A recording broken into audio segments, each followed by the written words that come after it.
one more. We are almost there. For me, it's No Way Home Day. It's Thursday. I'm seeing it at 7:30 tonight. Let's get this last review out. Spider-Man Far From Home was released in 2019, again directed by John Watts, starring Tom Holland, Zendaya, Jacob Batalon, Jake Gyllenhaal, and this was released basically right off the heels of Avengers Endgame, which is unarguably the biggest MCU film that has ever been produced and might ever be produced. And let's just go ahead and talk about this one. So, starting off, I still like Tom Holland in the role of Spider-Man. Not as good as his early performances in Civil War and Homecoming, but it's still not absolutely terrible. We haven't really had a bad live-action portrayal of Spider-Man, although this is kind of my least favorite portrayal of Spider-Man. He's still a very good portrayal of Spider-Man. Jacob Batalon again as Ned, absolutely hilarious. I really liked his character. Zendaya as the character Michelle Jones goes by MJ in these movies. I didn't mention her in my Homecoming review because I just really didn't have much of an opinion on her character in that movie. However, in this movie, I feel like she's actually given something to do than just be some weird character in the background making off-color, out-of-hand comments, and I really like that. Her chemistry with Tom Holland was actually really good. It felt natural. It's, you know, that typical natural, awkward teenager, high school chemistry that I really enjoyed that. Jake Gyllenhaal is the main villain in this movie as Mysterio, and I had a lot of issues with Mysterio, which I will get into, but I did enjoy Jake Gyllenhaal's performance, and I thought Mysterio looked really cool, and his whole, all of his fight scenes up until a certain point in the movie I really liked, especially the magic sequences. I really loved the scene where Peter finds out that Mysterio is a villain and Mysterio does the whole illusion thing. It felt a lot like the Scarecrow encounters in Batman Arkham Asylum, one of my favorite video games of all time.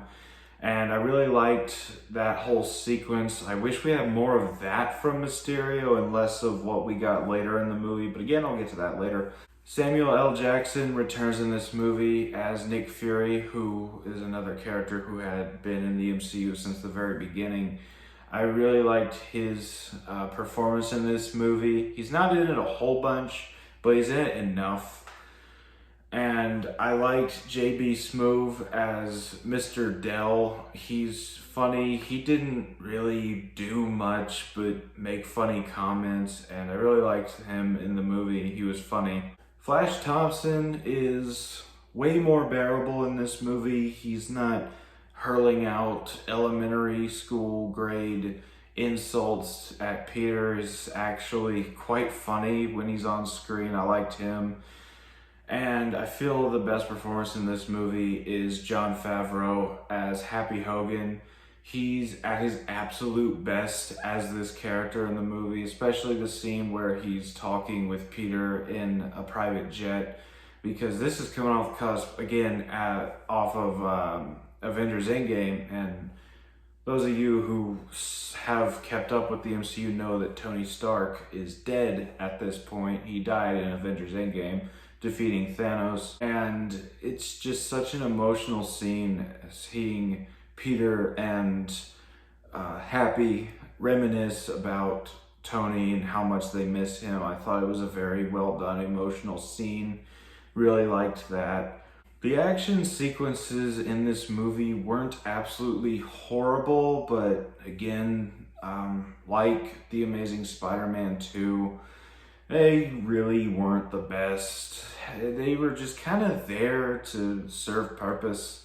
I liked the Hydro Man and Molten Man fights, But the final battle, I'll get to that later. But I really like the Hydro Man and Molten Man fights, even though they turned out to be fake. But still, I enjoyed the action scenes for what they were. However, I feel the best scene in this movie is the mid-credits scene, and that's probably horrible to say, that a mid-credits scene is better than the entire movie, but it really is, because it's after the whole story. Peter's in New York.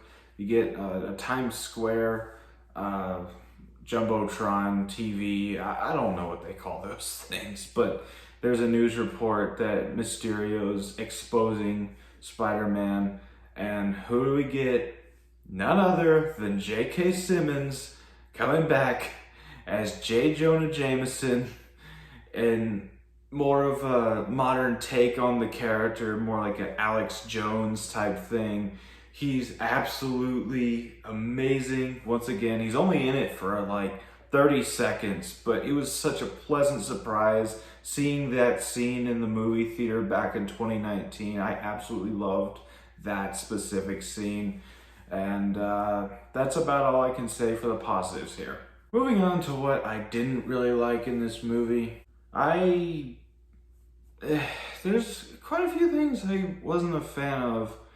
First of all, with Mysterio, yes, Jake Gyllenhaal gave a good performance and I liked his action sequences. But again, coming right off Avengers Endgame, the movie where Tony Stark sacrificed his life to save the universe, really, you get this whole another villain of Tony Stark made me mad in the past. We're gonna paint Tony Stark out to be a bad guy once again, right after he saves the universe, sacrifices himself. I'm just like, why are we going this route? Why can't Mysterio just be a fraud who wants fame and goes about it the wrong way? You know, like in the comics, like in the 90s animated series. It's just somebody who wants to defraud Spider-Man and then gain Spider-Man's spotlight. Why couldn't we just do that? Why do we have to have another ex-Stark employee or somebody who was pissed off by Tony Stark? I don't get it. I didn't really like that. And also the final fight scene with Mysterio, it really wasn't the greatest thing in the world. It's really kind of boring. It's just a bunch of drones shooting at Spider-Man. Spider-Man has to dodge the drones, then he has to take out Mysterio, and he's very reckless in his pursuit of Mysterio in this scene. I think he was actually trying to kill Mysterio, which is what he's framed for in the post-credits scene, but he was literally going for him. I mean, I don't know. I did not like the whole romance subplot between Ned and this other character, Betty Brant, who is also a main Spider-Man supporting character in the comics. I didn't care for that at all. I thought it was kind of dumb, kind of cringe, and just added nothing to the plot whatsoever. And a lot of the other humor in this movie just does not land, aside from Ned and Flash Thompson. It's just not really my thing. It didn't really do much for me. And then there's a whole subplot with this other character who has a crush on MJ, aside from Peter.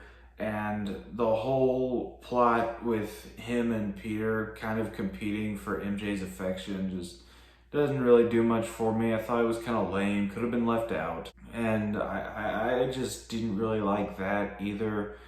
There's just a lot of stuff I just didn't really care for in this movie. And when I first saw this movie, I absolutely loved it. It was one of my top favorite MCU movies, but the more it ages, the more it reverse grows on me. It's like, okay, you know when a movie comes out and you don't like it as much, and then you watch it multiple times, it kind of grows on you.